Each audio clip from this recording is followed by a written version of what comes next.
तो आपका अगला चैप्टर इलेक्ट्रोस्टैटिक्स का अगला टॉपिक है electric field intensity.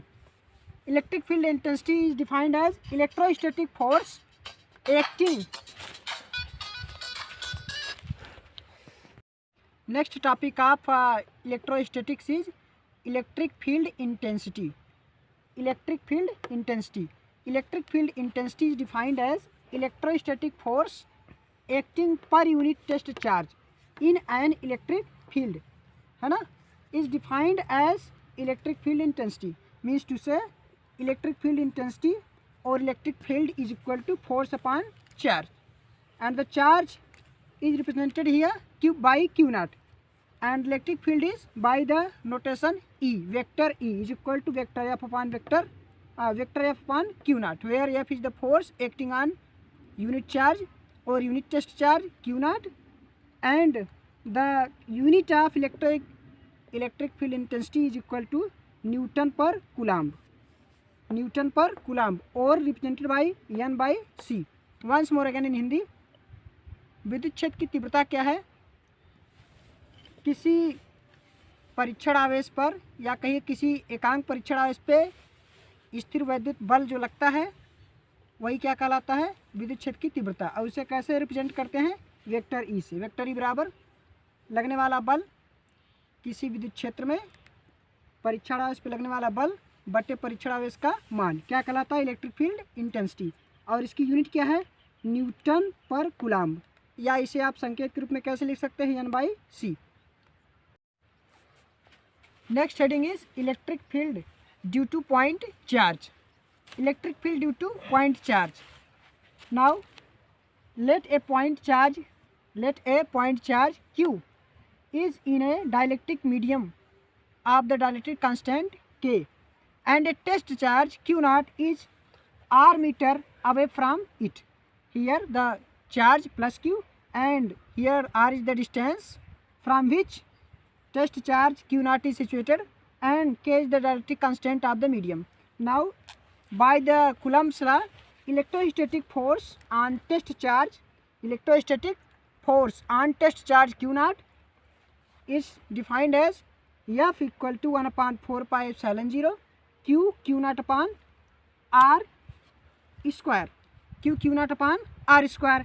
And now by the definition of electric field intensity, is equal to F by Q naught, and substituting the value of F here 1 upon 4 pi epsilon 0 Q naught by R square upon Q naught, and Q naught will be cancelled over, and now we get E is equal to 1 upon 4 pi epsilon 0 Q by R square Newton per Coulomb. Once more again in Hindi, बिंदु आवेश के कारण विद्युत क्षेत्र की तीव्रता। मान लीजिए कि कोई पॉइंट चार्ज है Q, जिससे R दूरी पर, ये पॉइंट चार्ज Q हो गया, जिससे R दूरी पर एक परीक्षण आवेश Q naught रखा है एक ऐसे माध्यम में जिसका डाइलेक्ट्रिक कांस्टेंट क्या है? K है। तब इन दोनों के बीच लगने वाला इलेक्ट्रोस्टैटिक फोर्स क्या होगा? कूलम्ब के रूल से 1 upon 4 pi epsilon 0 Q naught by R square, है ना, ये इलेक्ट्रोस्टैटिक फोर्स हो गया उनके बीच।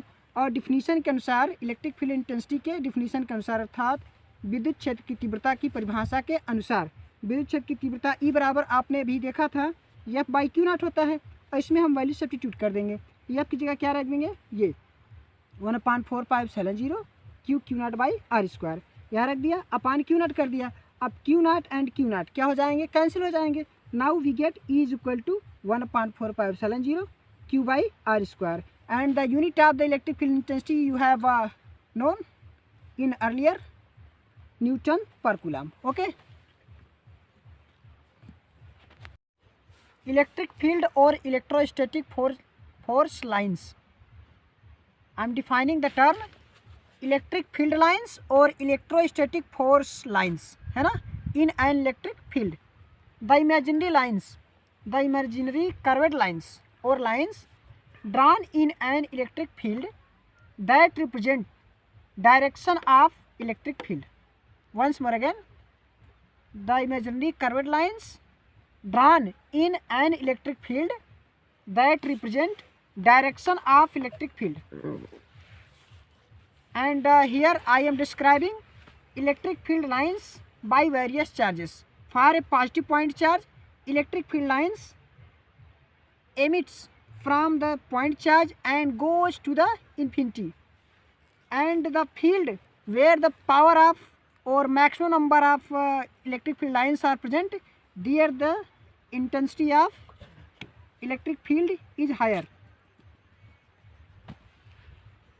And from a point positive charge, electric force lines or electric field lines arise, and for a negative point charge, force lines comes from infinity to the point charge. And for a system of positive and negative charge, electric field lines arises from positive charge and terminates on negative charge, and they are flexible. They behave as flexible string, and for this reason there is attraction between positive and negative charges, and they repel each other, and they repel each other in such a manner that flexible strings move away from each other. For here positive charge and positive charge, here electric field lines are turning here, and positive charge field lines are turning there, and this is the neutral point. Neutral point is the point where electric field intensity is 0 or field E is 0. Means to say neutral point वह बिंदु है जहाँ पर electric field intensity 0 होती है. Once more again in Hindi, वैद्युत बल रेखाएं क्या है? किसी विद्युत क्षेत्र में खींची गई वे काल्पनिक रेखाएं, है ना, वे काल्पनिक रेखाएं जो विद्युत क्षेत्र की तीव्रता की दिशा को दिखाती हैं, क्या कहलाती है? वैद्युत बल रेखाएं, है ना, या फिर विद्युत क्षेत्र रेखाएं कहलाती हैं. और एक पॉजिटिव चार्ज के लिए है इंडिविजुअल पॉइंट चार्ज के लिए, अर्थात एकल धनावेश के कारण जो है विद्युत बल रेखाएं निकल कर अनंत तक जाती हैं, लेकिन जहाँ तक इनका प्रभाव क्षेत्र ज़्यादा होता है वहाँ तक तीव्रता ज़्यादा होती है. तीव्रता का तात्पर्य इलेक्ट्रिक फील्ड इंटेंसिटी. और निगेटिव चार्ज के लिए, पॉइंट निगेटिव चार्ज के लिए अनंत से आती हैं विद्युत बल रेखाएँ, है ना, लेकिन उसके पास पॉइंट चार्ज के पास ये सघन होती है, डेंस होती है. और एक पॉजिटिव निगेटिव चार्ज के सिस्टम के लिए वैद्युत बल रेखाएँ धन आवेश से चलकर ऋण आवेश पे समाप्त हो जाती हैं, और ये लचकदार डोरी की तरह जो है एक दूसरे के प्रति लचकती हैं, इसीलिए विपरीत आवेशों में आकर्षण होता है, और ये लचकदार डोरी की तरह एक दूसरे से दूर हटने का भी प्रयास करती है, इसीलिए समान आवेशों में प्रतिकर्षण होता है. ये पॉजिटिव निगेटिव चार्ज के सिस्टम के लिए देखिए वैद्युत बल रेखाएँ धन आवेश से चलकर ऋण आवेश पे समाप्त हो गई, है ना, और फिर इनमें क्या होगा? अट्रैक्शन होगा. और इसमें देखिए ये पॉजिटिव चार्ज, ये पॉजिटिव चार्ज, ऐसा सिस्टम जिसमें दो पॉजिटिव चार्ज रखे गए हों तो एक दूसरे से दूर हटती हैं रेखाएं. ठीक उसी तरह जैसे कि लचकदार डोरियाँ एक दूसरे से दूर हट जाएं, और इनके बीच में कहीं न कहीं एक न्यूट्रल पॉइंट होता है या उदासीन बिंदु होता है. उदासीन बिंदु वह होता है दो आवेशों के बीच में जहाँ पर विद्युत क्षेत्र की तीव्रता शून्य होती है. Clear? Electric dipole. Electric dipole is a system in which two equal and opposite charges are separated by small distance. Once more again in Hindi, electric dipole क्या है या फिर वैद्युत द्विध्रुव क्या है? जिसमें एक वैद्युत द्विध्रुव एक ऐसा निकाय है जिसमें दो बराबर और विपरीत आवेश छोटी दूरियों पर स्थित होते हैं, ठीक ना. For example here O is the mid point of the dipole and A is the distance of minus q charge and A is also the distance of plus q charge, and the total length of the dipole is A plus A, that is 2A. Okay. For example, here minus 2 microcoulomb and plus 2 microcoulomb are separated by a distance of 1 mm plus 1 mm. Yeah, 1 mm means to say 2 millimeter of distance. Here minus 2 microcoulomb and plus 2 microcoulomb are building a system of dipole or electric dipole. And now I am defining the term electric dipole moment or similarly or simply dipole moment. Dipole moment of an electric dipole is defined as product of either of charge and length of the dipole. Either of charge means to say किसी एक charge को रखे as both the charges are equal in magnitude, and hence by the definition of electric dipole moment or dipole moment, the product of charge and length of the dipole, hence and dipole moment is a vector quantity, hence P is equal to या फिर dipole moment is equal to charge into length, and it may be written as vector p is equal to charge q into distance 2a or length 2a. as you know that p is a vector quantity है ना. it may be represented as p is equal to 2qa and the unit of dipole moment is coulomb meter or simply cm. c means to say coulomb, m means to say meter, and the direction of dipole moment is from negative to positive charge. Okay, and p is a vector quantity. Electric field due to a dipole in axial position. Let this is an dipole, this is an electric dipole. Here is the positive charge and here is the negative charge. Okay, in axial position means to say, let this is the electric dipole. Okay, negative charge, positive charge, and we are excited to know the electric field intensity at the position here.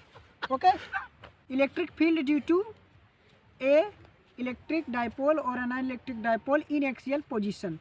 Let a electric dipole having charges minus q plus q, and the total distances between the charges is a plus a to a, and a point is in axial position at the distance of r from its midpoint at the p. Okay, the distance is from positive charge r minus a, the distance is from positive charge is r minus a, and the distance from negative charge is r plus a. Okay, and field, electric field, field means to say electric field due to positive charge at the point p is equal to E1 1/4 pi epsilon naught k q upon r minus a square, where r minus a is the distance from the positive charge to the point p. And let once more again, field due to minus q charge at point p E2, and E2 will be equal to 1/4 pi epsilon naught k q upon r plus a whole square, where r plus a is the distance of minus q charge from the point p, and the net electric field at the point p will be E equal to E1 minus E2. Why? As one charge is positive and the electric field lines will go from here to there in axial position, and electric field line due to negative charge will be from here, from right to left, and by this positive charge from left to right. Hence here net field at the point p will be equal to E1 minus E2, and hence substituting the values of E1 and E2, we get 1/4 pi epsilon naught k q by r minus a square minus 1/4 pi epsilon naught k q by r plus a whole square. And as you are seeing here, 1/4 pi epsilon naught k and q are the common quantities. Hence taking common these terms q upon 4 pi epsilon naught k, we find in bracket 1/r minus a whole square minus 1/r plus a whole square, and substituting the formula of the fraction solution, r plus a into 1, r plus 1 whole square into 1, that is equal to r plus 1 a whole square minus r minus a whole square into 1, r minus a whole square upon r minus a whole square into r plus a whole square. Okay, and by the formula a square minus b square, a plus b into a minus b upon r minus a whole square into r plus a whole square. Okay, वैद्युत द्विध्रुव की अच्छी स्थिति में विद्युत क्षेत्र की तीव्रता, वैद्युत द्विध्रुव की अच्छी स्थिति में विद्युत क्षेत्र की तीव्रता देखिए, ये वैद्युत द्विध्रुव है, इसका मध्य बिंदु O है, मध्य बिंदु से माइनस आवेश की दूरी कितनी है a, और प्लस आवेश की दूरी क्या है a है. अब इसके मध्य बिंदु से r दूरी पर है ना एक पॉइंट P है, जहाँ पर हमें इलेक्ट्रिक फील्ड इंटेंसिटी यानी विद्युत क्षेत्र की तीव्रता निकालनी है. अब इलेक्ट्रिक फील्ड किसके कारण देखिए, प्लस क्यू चार्ज के कारण इलेक्ट्रिक फील्ड पॉइंट P पे कितना होगा 1/4 pi epsilon 0 q upon r minus a whole square, जहाँ r माइनस से डिस्टेंस है किसकी, प्लस क्यू चार्ज की पॉइंट P से, और फिर electric field minus Q charge के कारण पॉइंट P पे E2 will be equal to 1/4 pi epsilon 0 k q by r plus a whole square. अब हियर ध्यान दीजिए इधर कि निगेटिव चार्ज पॉजिटिव चार्ज, और हमें इनके बाहर इलेक्ट्रिक फील्ड इंटेंसिटी निकालनी है। तो इनके बाहर इलेक्ट्रिक फील्ड इंटेंसिटी जो प्लस चार्ज के कारण होगी, क्या होगी, ये लेफ्ट से राइट की ओर यानी इधर से इधर की ओर होगी, ये डायरेक्शन दिखा रहा है। और फिर निगेटिव चार्ज का इधर से इधर होगी। इनके बीच का जो एंगल होगा वो कितना होगा, 180। अब जब एंगल दो वेक्टर्स के बीच का 180 होता है तो उनका रिजल्टेंट वेक्टर क्या आता है, a माइनस बी, जैसा कि आपने पढ़ा होगा 11th में। तो यहाँ पे नेट इलेक्ट्रिक फील्ड क्या होगा पॉइंट P पे, E will be equal to E1 minus E2। अब इसमें वैल्यू हम सब्स्टिट्यूट कर देंगे। तो आप देखेंगे 1/4πε0 K Q/R माइनस ए whole square minus 1/4πε0 K Q/R plus ए होल स्क्वायर। अब इसमें देखिए कौन सी राशियाँ कॉमन है, 1/4πε0 K और Q दोनों में है, ये हमने कॉमन ले लिया। अब ब्रैकेट में आपका लिख दिया 1/r माइनस ए का whole square minus 1/r plus A का होल स्क्वायर। अब इसे हम भिन्न की तरह हल कर लेंगे, फ्रैक्शन की तरह। इसका इधर मल्टीप्लिकेशन कर देंगे, इसका इधर मल्टीप्लिकेशन कर देंगे। फिर उसके बाद देखिए क्या आ जाएगा, Q/4πε0 K, ये तो कॉमन है, R प्लस ए का whole square minus R minus A का होल स्क्वायर। अब A square minus B square वाला फार्मूला हम रख देंगे यहाँ पे, तब फिर हल कर लेंगे, आंसर आ जाएगा। नेक्स्ट, हाँ, after then E is equal to Q/4πε0 K and R plus R minus a into R plus a minus R plus a हो जाएगा, है ना, अपान R माइनस ए whole square into R plus ए whole square. और आप जानते हैं R plus R 2R हो गया, और यहाँ A plus A into 2A हो गया। और क्या है कि Q इंटू 2A, है ना, Q into 2A that is equal to P dipole moment, है ना। And let R minus A is approximately equal to R square, because if we guess A is much less than R, means to say जो dipole के बीच की distance है वो बहुत कम हो distance R के कंपेरिजन में, then we can write that R minus A whole square approximately equal to R square, and also R plus A square is approximately equal to R square, means to say R minus A whole square लगभग R square के बराबर, है ना, यदि A का मान R की तुलना में बहुत कम है तब, और R प्लस ए होल स्क्वायर का मान भी R स्क्वायर के लगभग बराबर होगा। अब R माइनस ए होल स्क्वायर की जगह पे R स्क्वायर और R प्लस ए के होल स्क्वायर के बराबर भी हम क्या लिखेंगे, R स्क्वायर, इस फार्मूले में। तो R square into R square हो गया, R पावर 4 हो गया नीचे, और यहाँ 2QA किसके बराबर होगा, ये P के बराबर होगा, और ये 2 है ही, है ना, तो 2PR हो गया अपान R पावर 4, है ना। तब E is equal to 1/4πε0 K 2PR upon R power 4। अब ऊपर R है, नीचे R पावर 4 है, तो इट में भी return as E is equal to 1/4πε0 K 2P upon RQ newton per coulomb. ये एक्सियल पोजीशन में इलेक्ट्रिक डायपोल के कारण किसी पॉइंट P पे इलेक्ट्रिक फील्ड की इंटेंसिटी है, या कहिए कि अच्छी स्थिति में किसी वैद्युत द्विध्रुव के कारण किसी बिंदु P पर विद्युत क्षेत्र की तीव्रता है, जिस बिंदु की वैद्युत द्विध्रुव के मध्य बिंदु से दूरी क्या है, R है। समझ गए, जहाँ पे P क्या है, वैद्युत द्विध्रुव आघूर्ण। ओके।